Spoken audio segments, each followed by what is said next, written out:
नमस्कार. आजच्या वेळेत काय बघायचं आहे? आता 9वी गणित भाग 1 त्याच्यामधला सराव संच 2.3 मधला प्रश्न क्रमांक 7वा. काय दिलं? गुणाकार करा आणि तो सोप्या रूपात लिहा. ओके. इथं आपल्याला 1 2 3 4 गणित दिले. आजच्या वेळेत फक्त आपल्याला पहिलं आणि दुसरं गणित बघायचं आहे. त्याच्यानंतरच्या व्हिडिओमध्ये तिसरं आणि चौथं गणित बघूया. ओके. तर मागच्या व्हिडिओमध्ये काय बघितलं होतं? वजाबाकी करा आणि सोप्या रूपात लिहा अशी गणितं होती. आता गुणाकार करा आणि सोप्या रूपात लिहा. पद्धत तीच वापरायची आपल्याला. सांगतो.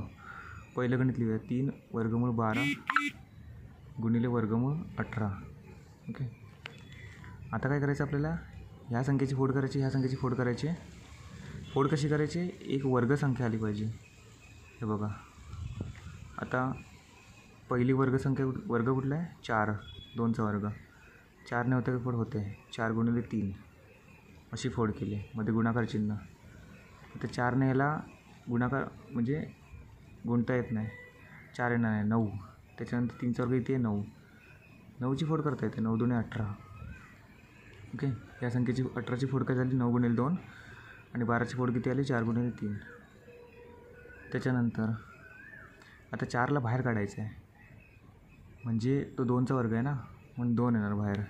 वर्ग आणि वर्गमूळ कॅन्सल होणार. तर गुणिले वर्गमूळ 3 लिहूया. आता इथे पण गुणिले 9ला बाहेर काढायचं आहे. म्हणजे वर्गमूळ आणि वर्ग कॅन्सल होणार. 3चा वर्ग आहे ना तो. 3 फक्त बाहेर येतील. वर्गमूळ 2 शिल्लक राहिले. आता बघा, 3 गुणिले 2 किती होतात? 6 वर्गमूळ 3 गुणिले 3 वर्गमूळ 2. आता मध्ये गुणिले चिन्ह आहे, त्याच्यामुळे दोघांचा सुद्धा गुणाकार होणार. 6 गुणिले 3 किती होतात? 6 गुणिले 3 किती? 18. त्याचप्रमाणे वर्गमूळच्या आत ज्या संख्या दिल्या आहेत त्यांचासुद्धा गुणाकार होतो एकमेकांसोबत. 3 गुणिले 3 किती? 3 गुणिले 2 किती? 6. म्हणजे वर्गमूळ 6. ओके. तर ह्या प्रश्नाचं उत्तर किती आलं? 18 वर्गमूळ 6. त्याचप्रमाणे तर दुसरं बघूया.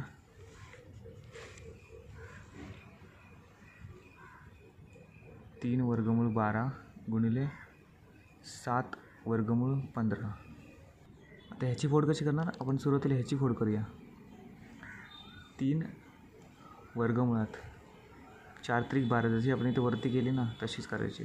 4 गुणिले 3 गुणिले हे जसं तसं लिहूया. आणि ह्याची फोड करता येत नाही आहे म्हणून ते आपण नंतर बघूया कशी फोड करायची ना ती. आता 2ला आपण बाहेर काढलं. वर्गमूळ 3 जसं आहे तसं लिहिलं. गुणिले 7 वर्गमूळ 15. ओके. 3 दुणे किती होतात? 6. 6 वर्गमूळ 3 उत्तर आलं. आणि गुणिले 7 वर्गमूळ 15. आता बघा, आता आपल्याला काय करावं लागेल? इथे वर्गमूळ 3 दिसतं आहे. ओके. आणि इथे 15 आहे वर्गमूळ. तर 15ची आपण अशी फोड करूया की वर्गमूळ 3 आला पाहिजे. का ते सांगतो तुम्हाला. इथे वर्गमूळ 3 आहे ना, म्हणून इकडे वर्गमूळ 3 आलं पाहिजे. 5 त्रिक 15. ओके. आता बघा, 6 वर्गमूळ 3 गुणिले 7 वर्गमूळ 5 लिहिलं. आणि वर्गमूळ 3ला सेपरेट लिहिलं इथे. आता बघा, वर्गमूळ 3 गुणिले वर्गमूळ 3 काय होतं? वर्गमूळ कॅन्सल होईल आणि फक्त 3 शिल्लक राहील. म्हणजे 6 गुणिले 3 गुणिले 7 वर्गमूळ 5. ओके.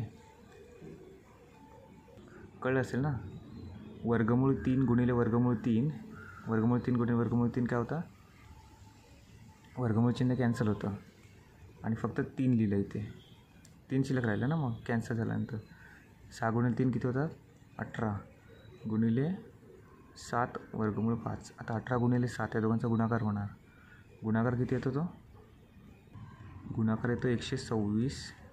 आणि शिल्लक किती राहिले होते? वर्गमूळ 5. ओके. तर हे उत्तर आलं ह्याचं, ह्या गणिताचं.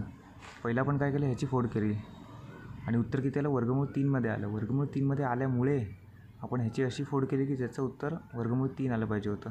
3 येत नसलं असतं तर आपण जसं तसं गुणाकार केला असता आणि उत्तर काढलं असतं.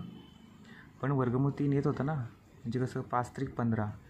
5ला पण सेपरेट लिहिलं ह्याच्यासोबत आणि 3ला पण सेपरेट लिहिलं वर्गमूळ 3.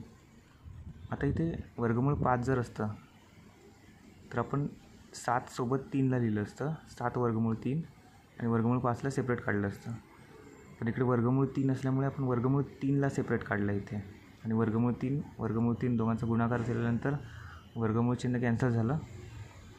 आणि मग 3 फक्त शिल्लक राहिले आणि नंतर सगळ्यांचा गुणाकार केला आणि उत्तर काढले 126 वर्गमूळ 5. ओके, अशा प्रकारे पहिली 1-2 गणितं झाले. आता पुढची तिसरं आणि चौथं गणित पुढच्या नेक्स्ट व्हिडिओमध्ये बघूया. ओके, धन्यवाद.